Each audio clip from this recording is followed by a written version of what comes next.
Hello, good morning. My name is Swati Sharma. मैं Kolhan university Chaibasa as teaching assistant कार्यरत हूँ।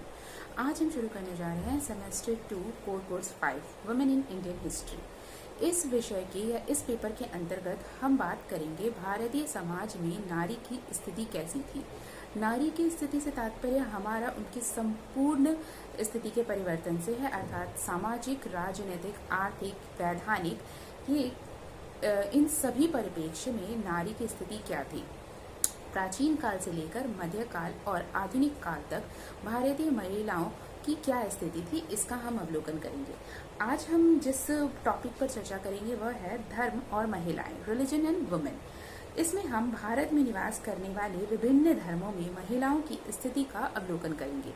किसी भी सभ्य समाज की स्थिति का पता उस समाज में रहने वाली महिलाओं की दशा को देखकर लगाया जा सकता है। समय के साथ हर देश या हर काल में महिलाओं की स्थिति में परिवर्तन होते रहे हैं। भारतीय समाज की भी यही स्थिति रही है। प्राचीन काल से लेकर आधुनिक काल के आने तक प्रत्येक युग में या प्रत्येक काल में नारी की स्थिति में उत्तरोत्तर परिवर्तन होते गए, या ये कहेंगे कि उनकी स्थिति में गिरावट आती गई है, जो कि मध्यकाल में अपने शीर्ष पर थी। लेकिन आज हमारा विषय है रिलीजन एंड वुमेन, जिसमें हम प्रत्येक धर्म में नारी की स्थिति, उसकी धार्मिक स्थिति के इर्द गिर्द कैसी थी, ये पता करेंगे। इसमें आज हम चर्चा करेंगे वैदिक धर्म या ब्राह्मण धर्म के बारे में। महिलाओं को धार्मिक क्षेत्र में सदैव से विशेष स्थान रहा है। उन्होंने ब्राह्मण धर्म और गैर ब्राह्मण धर्म दोनों में समान रूप से विशेष रुचि का प्रदर्शन किया है।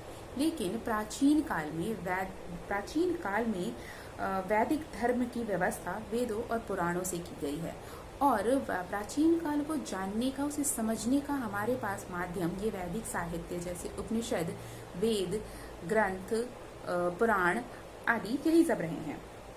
वैदिक साहित्य में विवाहोपरांत पुत्र प्राप्ति की कामना का उल्लेख मिलता है, परंतु बृहदारण्यक उपनिषद में पुत्री प्राप्ति की कामना का भी उल्लेख मिला है, जिससे यह पता चलता है कि वैदिक काल में बालक और बालिकाओं में विशेष अंतर नहीं किया जाता था। उस काल में बालिकाओं की नामकरण संस्कार और उपनयन संस्कार का भी उल्लेख मिला है। शतपथ ब्राह्मण में महिला और पुरुष दोनों को ब्रह्मचर्य का पालन करने की अनुमति दी गई है, और ब्रह्मवादिनी जैसे शब्द का भी उल्लेख हुआ है। ब्रह्मवादिनी का अर्थ है जो महिलाएं अविवाहित रहकर, यानी आजीवन अविवाहित रहकर वेदों का अध्यापन करती थी, उन्हें ब्रह्मवादिनी कहा गया है। महिलाओं की शिक्षा में कोई रुकावट नहीं थी। धार्मिक विषयों में उनका ज्ञान भी आश्चर्यजनक रहा है, जिनमें लोपामुद्रा, गार्गी और मैत्रेयी जैसी महिलाओं का नाम विशेष रूप से उल्लेखनीय है। उपनिषद में गार्गी और याज्ञवल्क्य के वाद विवाद का भी उल्लेख मिला है। मीमांसा जैसे कठिन विषयों तक में उनकी विचारों की व्याख्या की गई है। परंतु वैदिक काल के उत्तरार्ध में आते आते महिलाओं की स्थिति में कुछ गिरावट देखी जा सकती है।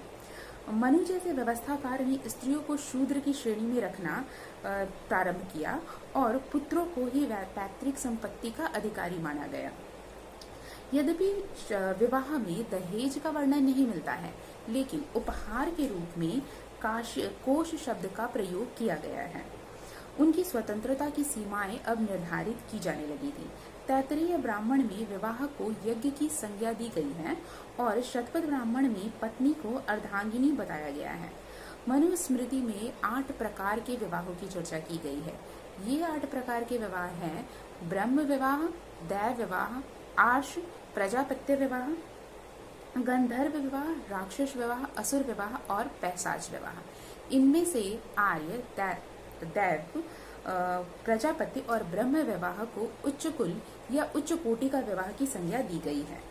वैदिक समाज में उत्तर वैदिक काल में अनुलोम तथा प्रतिलोम विवाह का भी वर्णन मिलने लगा था।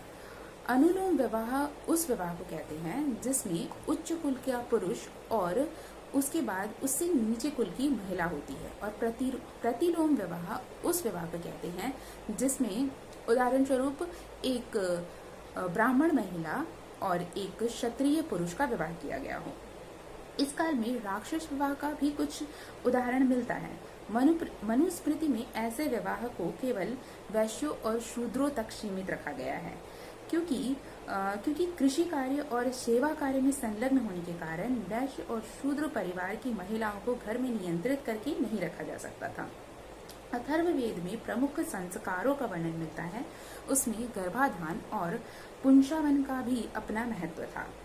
वैदिक धर्म में विधवा विवाह का तो कोई प्रश्न नहीं मिलता है, लेकिन पुत्रहीन महिला को नियोग की अनुमति दी गई है।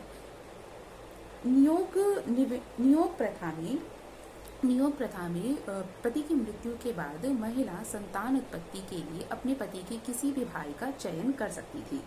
सती प्रथा का संभवतः वैदिक काल में कोई उल्लेख नहीं मिलता है। इस काल में महिला स्वच्छंद रूप से सार्वजनिक उत्सवों में भाग लिया करती थी और विशेष रूप से यज्ञ जैसे या फिर धार्मिक उत्सवों में उनका योगदान भी होता था।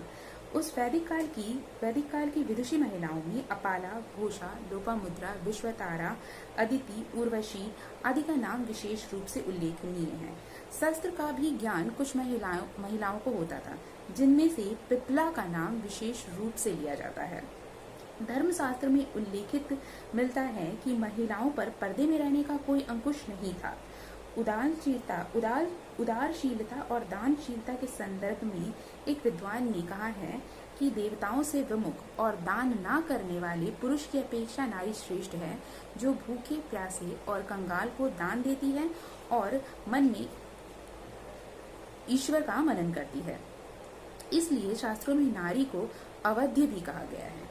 Doctor RC. दत्त ने महिलाओं के संदर्भ में कहा है कि प्राचीन इतिहास का निष्पक्ष अध्ययन करने वाले विद्यार्थी ये अवश्य मानेंगे कि भारतीय प्राचीन काल में हिंदुओं में स्त्री का स्थान प्राचीन यूनान और रोम की स्त्रियों की तुलना में श्रेष्ठ था। परंतु समय के साथ महिलाओं की स्थिति में गिरावट होनी भी प्रारंभ हो गई थी। जैसे कि हम पहले भी चर्चा कर रहे थे कि उत्तर वैदिक काल में आते आते महिलाओं की स्थिति में परिवर्तन होना प्रारंभ हो गया था। इसका प्रमुख कारण बहुविवाह को माना जा सकता है। इसमें पुरुषों को एक से अधिक विवाह करने की अनुमति थी, जिससे नारियों की स्थिति में गिरावट आने लगी थी। और उत्तर वैदिक काल में महिलाओं को उपनयन संस्कार से भी वंचित कर दिया गया था। प्राचीन काल में बाल विवाह का भी उल्लेख मिलने लगा था। 14 वर्ष की आयु तक होते हुए बालिकाओं का विवाह कर देने का उल्लेख मिलता है।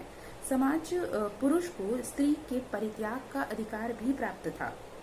सूत्र साहित्य और स्मृतियों में कुछ विधानों को सम्मिलित कर दिया गया था, जिसमें महिलाओं की स्थिति अत्यंत गिर गई थी।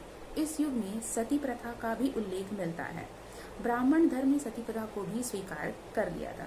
धर्मशास्त्र में उल्लेख मिलता है कि पति की मृत्यु के बाद विधवा ब्रह्मचर्य और सदाचारी जीवन का निर्वहन करते हुए जीवित रह सकती है, परंतु यह विधवा धर्म का पालन करना इतना अधिक कष्टदायी था। उन्हें हर प्रकार से समाज से लगभग बहिष्कृत और उनके खाने पीने, उनके रहन सहन और हर तरह के इतने प्रतिबंध किया जाता था कि ऐसे जीवन की अपेक्षा वो सती होना अधिक पसंद करती थी। इस सत्य को भी नकारा नहीं जा सकता है कि महिलाओं की स्थिति में जो गिरावट आई है, इसमें स्मृतिकारों द्वारा बनाए गए नियम बहुत अधिक उत्तरदायी है। बाल विवाह और सती प्रथा जैसी कुप्रथाओं का प्रचलन ने महिलाओं की स्थिति को बहुत ही शोचनीय बना दिया था। उत्तर वैदिक काल वस्तुतः महिलाओं के पतन का काल माना जा सकता है। सूत्रकारों की मान्यता थी कि माता पिता को 14 वर्ष की आयु तक पुत्री का विवाह कर देना चाहिए। पिता की पैतृक संपत्ति या फिर पति की संपत्ति पर स्त्री का कोई अधिकार नहीं माना जाता था। स्त्री को केवल स्त्री धन पर अधिकार माना जाता था, जो विवाह के समय वर पक्ष या वधु पक्ष के द्वारा उसे दिया जाता था। विधि निर्माताओं ने महिलाओं को नियंत्रित करने के लिए कई नियमों और उपनियमों की व्यवस्था की है, परंतु पुरुषों की स्वतंत्रता और मनमानी पर उन्होंने कोई अंकुश नहीं लगाया है। गृहस्थ आश्रम को सभी अन्य आश्रमों से श्रेष्ठ माना गया है और कन्याओं को बाल्यकाल से ही पतिव्रत धर्म का पालन करने की शिक्षा दी जाती थी। वधू से यह आशा की जाती थी कि वो पति और उसके परिवार के संपूर्ण कार्यों का वहन करे। अब समाज में मनोरंजन के लिए गणिकाओं का भी अस्तित्व प्रारंभ हो गया था। गणिकाएं समाज में वैश्याओं की तुलना में उच्च स्थान जरूर था उनका।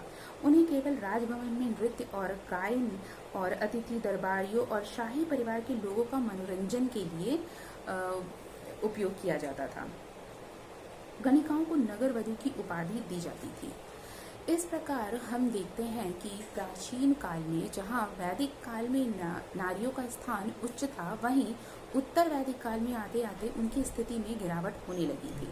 वैदिक काल में जहाँ स्त्रियों को अध्ययन का, अध्यापन का, शास्त्रों के अध्ययन का, वाद विवाद का, यहाँ तक कि शस्त्रों के अध्ययन का भी अधिकार दिया गया था। परंतु उत्तर वैदिक काल में उन पर कई तरह के प्रतिबंध लगाए जाने लगे थे और उनकी स्थिति में गिरावट आने लगी।